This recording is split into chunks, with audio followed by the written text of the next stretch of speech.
Joe, Notre Dame takes down Army in a bludgeoning. Your thoughts on the game? Look, I don't think that there's like a ton to take away from this because a lot of the thoughts that I've had on Notre Dame on a week-to-week basis they've just progressed and they've built.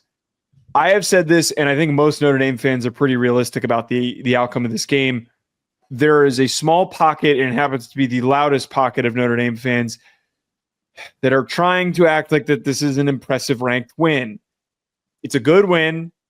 It is a way to finish out the season against an opponent that if you do not come out firing early, that you could have easily dicked around with them and allowed them to play with you close. And if you won this game by 10, then 1,000% everybody in America would have called into question your legitimacy being in the playoff conversation. But they've done this every single week since the NIU loss. They have understood what their identity was, and you mentioned this earlier. Against NIU, they got away from what they were supposed to be. They got away from understanding that you've got two great running backs in Price and Love and a mobile, strong quarterback with a big frame in Riley Leonard. And if you run the ball with them, you will win football games. And they did that again last night, and they won the football game. If they continue to establish the run the way that they are, and like we keep talking about with all these games, they are good enough to be competitive in the playoff, and we just need to go from there. It's 1 week at a time. That's my biggest thing here. And I don't think it's fair, Blake, to say that they wouldn't be competitive. And I know that you're rolling your eyes and you're shaking your head and stuff, but you just spent an hour on today's show in every single segment talking about all of these teams that refuse to run the football are failing to succeed. They're running the ball as effectively as anybody in the country. Hold on. Stop. Florida doing what they did is not the same as Notre Dame beating Army. Obviously. So don't take all of my words and use them out of context. I'm not using them out of context. This is an exception to a rule. Brother, you're playing against a service academy. I know that. And this is where I get frustrated with just the general discourse of this game is that it's either this is awesome, we beat the shit out of Army, or it's the haters of Notre Dame that say you shouldn't be happy you beat Army. I'm really not. Here's my realistic thought of them. I have no idea what to make of them because I think I don't know if I've fully seen Notre Dame in a situation where they're going up against a team that has some dudes too. That's fair. It's a fair thing to say. And so when I look at them playing Army, we ran the football right down their throats. Yeah, Jeremiah Love's a dude. I'll give you that. He's a dude. The leap that he had in the end zone, I mean, Air Love. That's I'd make him a shoe and call it Air Love. Okay. Problem is, Joe, there are going to be teams that are going to be able to stop them from running the football. Georgia can do it. Hold on. I just don't like how certainly you're saying that. Okay. You are warned. I promise to God you are warned. Because when you get in that top 12, there is going to be situations where Riley Leonard has to throw the ball. Bottom line. And whether you want to admit it or not, I don't know what he's going to do. I'm here to admit that, yes, he's going to have to step up and he's going to have to make plays as a passer. Okay. I think that the way that Penn State played against Ohio State is reflective of probably what would happen for Notre Dame if they faced off with one of the top four teams. That they would have trouble throwing. Hold on. You think that this team right now is a 1 yard line away from beating Ohio State? I think that Penn State and Notre Dame are comparable, extremely comparable. Well, hold on. Penn State is on the 1 yard line and could not score away from being the number one team in the country. Yeah, I'm not afraid to say that. I don't give a shit.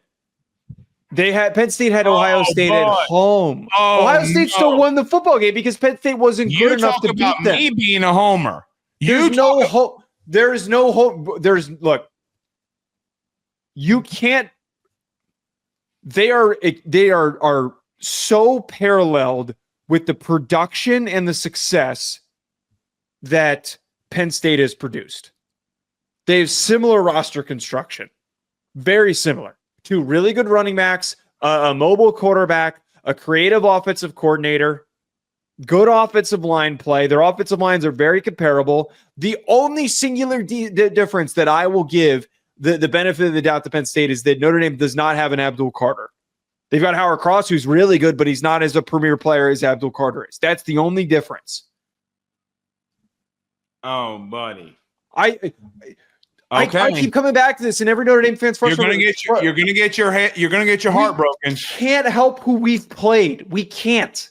We beat an SEC team on the road, and I get that shit was in week 1, and we can't hang our. I'm not saying that that's all that is all the evidence in the world that we win a playoff game. That's not what I'm saying. But it's at least evidence that we can play a tough game against a top team in one of the other in the best conference in college football. Is it not? In game 1 under a new head coach, and the quarterback has changed. Joe, what have we learned about this? What have we learned about A&M? Okay, that we didn't know in week 1, that Connor Wigman would be benched for a true freshman. Marcel Reed's not a true freshman. He's a redshirt freshman? Are you sure Marcel Reed's not a true freshman? I'm pretty sure he's not a true freshman. All right, well, look it up. Because I really want to know. I really desperately need to know if Marcel Reed's a true freshman.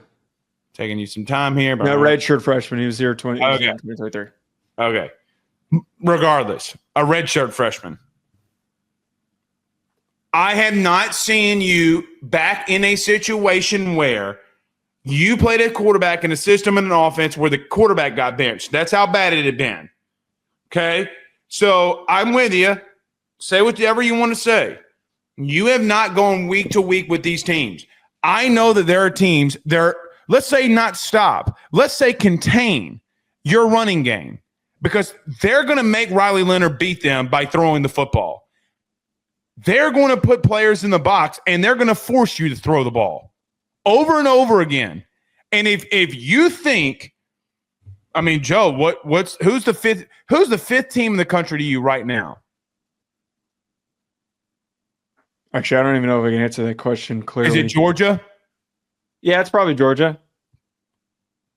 Uh-huh. Notre Dame is probably going to end up being the 6th or the 7th seed, and they're going to get a home game. Okay. They're probably going to get Tennessee, or they're probably going to get Penn State. Okay. Those are winnable games. Okay. You're telling me that with Notre Dame's defense is good enough to disrupt Nico and to turn over Nico and Drew Allar. They both are. I'm not really talking about Penn State, if I'm being honest, because I'm not. But Notre Dame's not going to get. I don't disagree with you. I don't think Notre Dame would beat Oregon or would beat Ohio State or would beat Georgia. I don't think that they would beat Texas. One of those teams are going to lose. But the rest of the playoff field, I believe that Notre Dame has a legitimate shot against. If they played Indiana, they beat Indiana. If they played Alabama, they beat Alabama. I think that they can beat Alabama. I'm not saying they will. I'm saying that they have the capability to. On November the 24th, the Sunday before Thanksgiving, I'm coming back to this, and I will clip this one for you. All right. We had a couple of super chats. All right, hold on. Hold on. You're not going to. Don't you dare stop my point. I'm going to come back to this moment and tell you I was yet right again. If Notre Dame loses a close playoff game, though, that doesn't count as a victory. BetOnline remains your top spot for all of your live betting action and contests. NFL, college football, UFC, NHL are all in full swing. BetOnline is your number one source for wagering news, odds, trends, and predictions with both desktop and mobile access at any time. Head to BetOnline today and use promo code BELIEVE, that's BLEAV, for 50% off your first deposit. That is a 50% welcome bonus. BetOnline, where the game starts.